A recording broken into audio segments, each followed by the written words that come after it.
Charge સંભાળ્યો છે, શું પ્રાયોરિટી રહેશે જિલ્લામાં?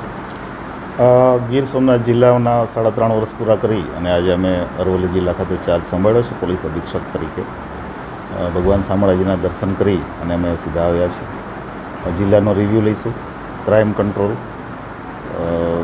લોકો સાથેનો ફીડબેક, એમનો પોલીસ તરફનો અભિગમ જે છે એ વધારે ઇમ્પ્રૂવ થાય, પોલીસનું ઇન્ફ્રાસ્ટ્રક્ચર સુધરે, આ પ્રકારની પ્રાયોરિટી સાથે અમે જિલ્લામાં કામ કરવાનો પ્રયત્ન કરીએ છીએ. અને હજી અમે આજે હાજર થયા એને 5 જ મિનિટ થઈ છે, એટલે જિલ્લાના મૂળ પ્રશ્નો શું છે એ સ્ટડી કરીને પછી આગળ વધશું. જિલ્લાથી પ્રોહિબિશનની એક્ટિવિટી વાકેફ હશો, તો આ બાબતે આપનો અભિગમ શું રહેશે? રાજ્ય સરકારનો જે અભિગમ છે એ જ અમારો અભિગમ રહેશે. ઝીરો ટોલરન્સની પોલિસીથી ચાલે છે.